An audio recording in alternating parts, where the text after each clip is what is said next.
Hello UPSC aspirant, और कैसे हैं आप सब। उम्मीद है आप सबकी पढ़ाई बहुत अच्छी चल रही होगी। आज का इम्पॉर्टेंट मुद्दा है वो है साइंस एंड टेक्नोलॉजी का। क्योंकि अगर आप 2023 के यूपीएससी एस्पिरेंट है तो आपको रुकना चाहिए, और रुक के इस बात को ध्यान से सुन लीजिए और इतना कर डालिए, आपका रिलैक्स बहुत मिलेगा आपको। इतना रिलैक्सेशन मिलेगा कि मैं कह रहा हूँ कि एक बहुत बड़ा जो कांटा होता है, जो अंत में जाके हम निकालने की कोशिश करते हैं, और उसका नाम है साइंस एंड टेक्नोलॉजी। विश्वास करिए इस समय सभी स्टूडेंट क्या पढ़ रहे हैं, ज्योग्राफी, क्या पढ़ रहे हैं पॉलिटी, क्या पढ़ रहे हैं इकोनॉमी, ज़्यादातर फोकस है। लेकिन अगर आप देखेंगे ज्योग्राफी से ज़्यादा वेटेज है साइंस एंड टेक्नोलॉजी का। ज्योग्राफी के कितने क्वेश्चन आते हैं, मुश्किल से आप 8-10 क्वेश्चन पाएंगे। 3 से 4 क्वेश्चन स्टैटिक पे आता है, और करंट अफेयर का आ जाएगा। जैसे कौन सा जो है मैपिंग के क्वेश्चन जो होते हैं करंट अफेयर वाले, वो आ जाएंगे। अब आप सोचिए ना, लेकिन साइंस एंड टेक्नोलॉजी का कितना है, कम से कम 15+ क्वेश्चन टारगेट रहता है, और इतना हर बार मिलता है। और अभी से अगर मैं कर रहा हूँ ना, थोड़ा सा फोकस करके आप साइंस एंड टेक्नोलॉजी अच्छे से कंप्लीट कर लीजिए, 15 क्वेश्चन आपका कहीं नहीं गया है। और मैं कह रहा हूँ क्या करना है इसके बारे में तो अभी हम डिस्कस करेंगे ही, लेकिन इतना आप कर लेंगे ना तो आपको ऐसा लगेगा कि यार सच में एक बहुत बड़ा भार कम हुआ है। एक सब्जेक्ट जो सबसे अंत में पढ़ना होता है, वो चीज़ें हम अभी कंप्लीट कर लेते हैं। और ये मैं फिर से बता रहा हूँ, साइंस एंड टेक्नोलॉजी में क्वेश्चन गलत क्यों होते हैं, उसका एक ही रीज़न है, डीप में जाके ना पढ़ना। हमारा टारगेट यही होगा, हम चीज़ों को बहुत डीप में कंप्लीट करेंगे। तो मैं करने क्या वाला हूँ आपके साथ, और आप भी क्या करेंगे इस चैनल पे, सबसे पहले इस बात पे बात करते हैं। देखिए हम लोग क्या करने वाले हैं ना, कुल मिला के सुबह 8 बजे, एवरी डे 8 बजे, जैसे 8 बजे आज ये वीडियो आया है, उसी तरह एवरी डे, संडे छोड़ देंगे, एवरी डे क्या करेंगे हम लोग, आधे घंटे का एक वीडियो अपलोड करेंगे। ठीक, उसमें क्या आएगा, उसमें सबसे पहले आपको जितना सिलेबस है पूरा सिलेबस कंप्लीट किया जाएगा। कितनी क्लासेस लगेंगी, लगभग 40 से 50, क्योंकि बड़ा सिलेबस है, ये मत सोचिएगा। और डीप में पढ़ना है, एक एक चीज़ को अच्छे से समझना है, तो थोड़ा सा टाइम तो लगेगा। ठीक, आधे आधे घंटे हम आराम से 2 महीना लेंगे, 50 दिन, और कंप्लीट करेंगे। ठीक है, इतना हो गया। उसके बाद क्या करना है, बीच बीच में मैं क्या करूँगा, आधे घंटे 1 घंटे की लगभग वीडियो आएगी, जो प्रीवियस 2 साल के इम्पोर्टेंट करंट अफेयर हैं उसके बारे में हम डिस्कस करेंगे। क्यों 2 साल सर, क्यों सब कहते हैं 1 ही साल। 2 साल इसलिए, रीज़न क्या है 2 साल आने का, कि होता क्या है कि जो बहुत सारी ऐसी टेक्नोलॉजीज़ हैं या बहुत सारे जो अनुसंधान हैं वो चलते रहते हैं, और वो लगातार न्यूज में बने रहते हैं। जब न्यूज में बने रहते हैं तो उस पर क्वेश्चन आ सकता है, तो हम उस पर बात करेंगे।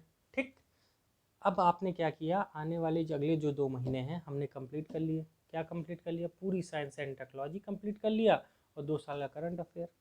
अब जो हमारे पास 7-8 महीने बचे हैं एग्ज़ाम के, यहाँ पे जितना स्टार्ट करंट पोर्शन आ रहा है हर महीने का, 2 4 6 10 न्यूज होती है इंपॉर्टेंट, बस उसको देखते चले जा रहे हैं, काम खत्म। मैं कह रहा हूँ इतना हल्का दिमाग हो जाएगा कि आपको लगेगा यार क्या बात है, एकदम ज़बरदस्त। और मैं कह रहा हूँ आपने सिर्फ स्टैटिक पोर्शन सही से कर लिया ना, ये जो 50 क्लासेज हैं, आपको ना हर एक क्वेश्चन आप यूपीएससी में टैकल करने लायक हो जाओगे।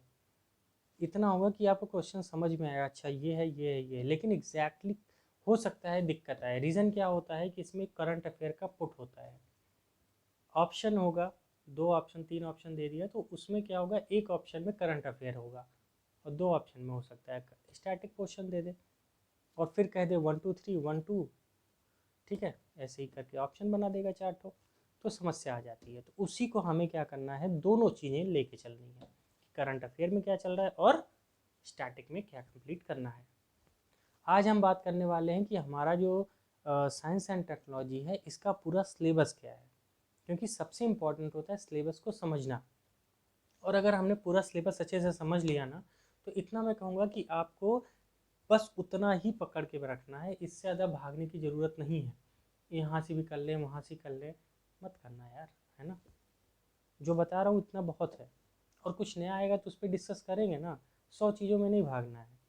मैं कह रहा हूँ स्टैटिक पे पहले आ जाओ, पहले स्टैटिक कंप्लीट करो। ज़्यादातर लोग करंट पढ़ा रहे हैं, मैं बता रहा हूँ स्टैटिक जब तक नहीं होगा आपका करंट से कोई मतलब नहीं यार। एक भी सवाल यूपीएससी का नहीं ला पाओगे, ये यूपीएससी है मेरे दोस्त, ठीक है। क्यों बहुत सारे स्टूडेंट फेल होते हैं, उसके पीछे यही रीज़न है। हमें भी डीप में नॉलेज पढ़नी है, करंट अफेयर को साथ में जोड़ते हुए काम करना है। ठीक, मेरे हिसाब से हर बात आपको समझ में आ गया है, तो इसको नोट डाउन कर लेना है। ठीक, कि हमें करना क्या है। 2 महीने में पूरा स्टैटिक और 2 साल का करंट अफेयर डन, कसम खा लो। हो गया इतना। चलिए, क्योंकि मेरा भी 2023 में एग्ज़ाम है तो मैं भी यही कर रहा हूँ। मैं उन टॉपिक को उठा रहा हूँ जो टॉपिक ज़्यादा वेरिएंट हैं। ज्योग्राफी मुझे आती है, स्टैटिक पोर्शन का क्वेश्चन हो जा रहा है, लेकिन करंट अफेयर के ऐसे क्वेश्चन आ जाते हैं। आप देख लीजिए इस बार क्वेश्चन 2022 का उठा के। ठीक है, तो ऐसे क्यों, बल्कि साइंस एंड टेक्नोलॉजी आप देख लीजिए, हमेशा आसान मिलेगा, टैकल करने लायक क्वेश्चन होगा, आराम से कर ले जाओगे। लेकिन पढ़ेंगे क्या, ज्योग्राफी इतना मत पढ़िए। मुझे ज्योग्राफी से कोई दिक्कत नहीं है, लेकिन मैं ये कह रहा हूँ कि इतना ज़्यादा उसमें डूब नहीं जाना है कि समस्या हो जाए और दूसरे सब्जेक्ट जो स्कोरिंग है उसको इग्नोर कर दिया जाए। ज़्यादातर स्टूडेंट यही करते हैं कि साइंस एंड टेक्नोलॉजी सबसे लास्ट में पढ़ते हैं, जो कहीं ना कहीं बहुत बड़ा धोखा देती है। ठीक, क्योंकि डीप में टाइम नहीं मिलता, डीपेस्ट जा नहीं पाते हैं, नुकसान हो जाता है। इसीलिए बाकायदे 2 महीने ले रहे हैं, अच्छे से पूरा कंप्लीट करेंगे तब मज़ा आएगा। चले, आइए अब बात करते हैं सिलेबस की। देखिए, सबसे पहले हम लोग शुरू करेंगे अंतरिक्ष प्रौद्योगिकी, स्पेस टेक्नोलॉजी। स्पेस टेक्नोलॉजी में बेसिकली हमें पढ़ना होता है भारत में स्पेस में क्या रिसर्च चल रहे हैं, इसरो क्या काम कर रहा है। ठीक, इसरो के कौन कौन से रॉकेट्स हैं, क्या क्या मिशन हैं जो चल रहे हैं, आने वाले भावी मिशन कौन कौन से हैं जो अनाउंसमेंट हो चुकी है। उसके बाद थोड़ा सा बैकग्राउंड कि इसरो कब बना, कैसे कैसे आगे बढ़ा, और कैसे कैसे सैटेलाइट का निर्माण हुआ, और कौन कौन सी पीढ़ियाँ आज तक आई हैं। उसके बाद क्या करना है, जो भी देश है, जैसे रशिया हो गया, अमेरिका का नासा हो गया, चाइना हो गया, जापान का जाक्सा हो गया, यूरोपियन यूनियन हो गया, आजकल यूएई भी है, तो इन सब देशों का क्या चल रहा है, कौन से नए प्रोजेक्ट आए हैं, कौन से बेहतर प्रोजेक्ट हैं, इनके बारे में बात कर लेंगे। ठीक, बस टोटल यही करना ही है हमें। उसके बाद पृथ्वी के ऊपर मतलब स्पेस में क्या क्या चीज़ें होती हैं, जैसे जियो मियो, है ना, ये आप सब जानते हैं। इसके बारे में नहीं जानते हैं तो आगे डिस्कस करेंगे जब आएगा लेक्चर, कल से शुरू होना है। ठीक है, इतना आप कर लीजिए। जब इतना हो जाएगा तो स्पेस टेक्नोलॉजी हमारी ख़त्म हो जाएगी। अगला सबसे महत्वपूर्ण मुद्दा है जो हम करेंगे, उसका नाम है डिफेंस टेक्नोलॉजी।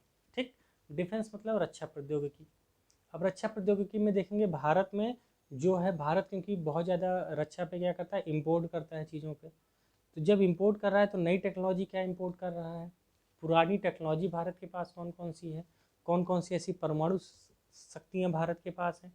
ठीक, और विश्व में कौन कौन सी किसके पास है, रक्षा कौन कौन से अनुबंध हुए हैं, कौन कौन सी पॉलिसी आई हैं, यही सब पढ़ना है।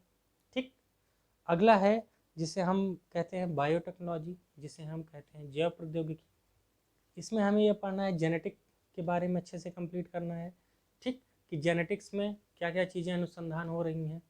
ठीक है, कि जैसे आप सभी जानते हैं कि जेनेटिक्स में एक फूल से जो है वो कई फूल की वैरायटियाँ बनाई जा रही हैं, एक जानवर से कई जानवर बनाए जा रहे हैं। ठीक, तो ये सब पढ़ेंगे कि इसमें बायोटेक्नोलॉजी में क्या होता है। ठीक, अगला है न्यूक्लियर टेक्नोलॉजी। न्यूक्लियर टेक्नोलॉजी जिसे हम कहते हैं परमाणु क्षेत्र। अब परमाणु क्षेत्र में पढ़ना है, जैसे इस बार एक क्वेश्चन आया था कि भारत में मोन्जाइट रेत, है ना, रेत होती है बालू, कहाँ पाई जाती है ना। अगर आप यूपीएससी 2022 का क्वेश्चन देखेंगे तो इस पर हम क्वेश्चन को डिस्कस करेंगे, बहुत अच्छा क्वेश्चन है। तो केरल का तट है जो मतलब समुद्र का क्षेत्र, वहाँ पे पाई जाती है। ठीक, तटीय क्षेत्रों में, पूरे भारत में नहीं, सिर्फ वहीं पाई जाती है। ठीक है ना, ये हो गया। अब इसी तरह हमने क्या किया, न्यूक्लियर टेक्नोलॉजी को ख़त्म करेंगे कि उसमें हम एनर्जी के लिए क्या काम कर रहे हैं, जैसे थर्मल हो गया, है ना, उसके बाद कोयला ये वाला हो गया, और हाइड्रो, ठीक, ये वाला हो गया, विंड एनर्जी, ये सब चीज़ें। तो न्यूक्लियर टेक्नोलॉजी से रिलेटेड हम लोग ये बात करने वाले हैं। ठीक है, इतना हो गया। उसके बाद अगला है जिसकी बात हम करेंगे, वो है रिन्यूएबल एनर्जी के बारे में। काफ़ी खास मुद्दा है आजकल रिन्यूएबल एनर्जी। जैसे कि आप जानते हैं ना, ऐसी ऊर्जा जिसे नवीकरणीय ऊर्जा कहा जाता है, जैसे कि यार सौर ऊर्जा है ना, तो ये नवीकरणीय ऊर्जा है। इससे हम कुछ क्या कर रहे हैं, लॉस नहीं कर रहे हैं, बल्कि कुछ प्राप्ति कर रहे हैं, वायु, है ना। अगर विंड एनर्जी हम कर रहे हैं तो ये सब चीज़ें हम यहाँ पे पढ़ेंगे। उसके बाद एक है IPR, इंटेलेक्चुअल प्रॉपर्टी राइट। ठीक, आजकल इसका मुद्दा काफ़ी बढ़ गया जब से कोविड आया है, क्योंकि हर एक कंपनियां क्या कर रही थी, वैक्सीन को कॉपीराइट कर रही थी, पेटेंट करा रही थी। जब उसका पेटेंट कराते हैं तो वही हमें पढ़ना है कि भारत में कौन से कानून लागू होते हैं, ठीक, और क्या क्या मुद्दे हैं, इनके बारे में अच्छे से डिस्कस कर लेंगे। उसके बाद रोबोटिक्स और AI, आर्टिफिशियल इंटेलिजेंस, इस पे बात कर लेने वाले हैं। तो ये सब सब्जेक्ट हैं, मैं यहीं पे लिख के दे दूंगा, आप इसको अच्छे से देख लीजिएगा। ठीक, इसको नोट डाउन कर लीजिए कि हमें ये पढ़ना है। उसके बाद है इंफॉर्मेशन एंड टेक्नोलॉजी, ठीक, जिसे संचार प्रौद्योगिकी कहा जाता है। ये भी हमारा सॉरी, ये हमारा काफ़ी खास मुद्दा है। तो इंफॉर्मेशन टेक्नोलॉजी भी हमें पढ़ना है। जैसे मोबाइल का प्रौद्योगिकी कौन कौन सी आ रही है, यह हो सकता है आपको ये पूछ लिया जाए ना, एंड्रॉयड के कौन से डिवाइसेज में इस समय लेटेस्ट क्या चल रहा है, ये सबसे पहला कौन सा था, हो सकता है यार, है ना, क्योंकि टेक्नोलॉजी है, ये यूपीएससी पूछ सकता है। तो इन्फॉर्मेशन टेक्नोलॉजी के बारे में ये पूछेंगे, संचार के क्या क्या माध्यम हो सकते हैं, जैसे ब्लूटूथ, वाईफाई, ये सब चीज़ों पे लगातार यूपीएससी, अगर आप देखे होंगे प्रीवियस ईयर क्वेश्चन तो पूछा गया है, ये सब पढ़ेंगे। ठीक, उसके बाद एक इम्पॉर्टेंट टेक्नोलॉजी बच जाती है जिसे हम कहते हैं नैनो टेक्नोलॉजी, काफ़ी इंपॉर्टेंट है। नैनो टेक्नोलॉजी इसलिए इम्पॉर्टेंट हो जाती है क्योंकि जो आजकल क्या हो रहा है, हर एक चीज़ को बहुत छोटा बनाया जा रहा है। जैसे आप जानते हैं कि पहले कंप्यूटर बड़े बने, फिर छोटा छोटा छोटा, आजकल मोबाइल आपका ही पूरा कंप्यूटर हो गया है। तो उसी तरह नैनो टेक्नोलॉजी किस तरह से डेवलप की जा रही है और किस हिसाब से काम किया जाएगा, इसके बारे में हम लोग बहुत अच्छे से पढ़ेंगे। ठीक, और अंत में बचता है आपका करंट अफेयर। ठीक, अगर आप इतना कर ले गए तो मुझे लगता है कि आपका पूरा साइंस एंड टेक्नोलॉजी का सिलेबस कंप्लीट हो जाएगा।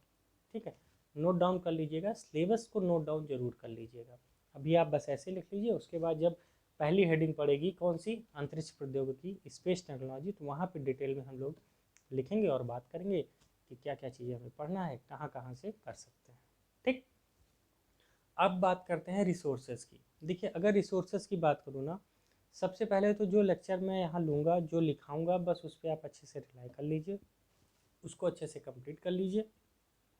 उसके बाद अगर आपके पास कोई पुस्तक है, वहाँ से चीज़ें वो उठाइएगा जो यूपीएससी लेवल की हैं, नहीं तो बहुत सारा कचरा दिया हुआ है, उसको पढ़ने की ज़रूरत नहीं होती है। जो लिखाऊंगा अगर ये भी आप कर लेगा ना, काम हो जाएगा, इससे ज़्यादा करने की ज़रूरत नहीं है। ठीक, और करंट अफेयर रोज डेली आप क्या करिए, अगर द हिंदू पढ़ सकते हैं पढ़िए, नहीं तो वीकली या मंथली मैगजीन में जो दिया रहता है आप वहाँ से कंप्लीट कर लीजिए, बस इससे ज़्यादा कुछ मत करिएगा, कुछ भी नहीं।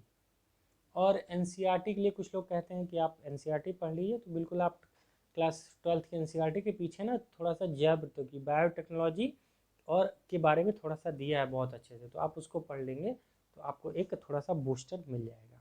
ठीक है, और क्या हो सकता है, मुझे लगता है इतना बहुत है। इतना रणनीति भी हमने चर्चा कर लिया, रिसोर्सेज भी चेक कर लिए, और पूरा सिलेबस भी अच्छे से हमने समझ लिया।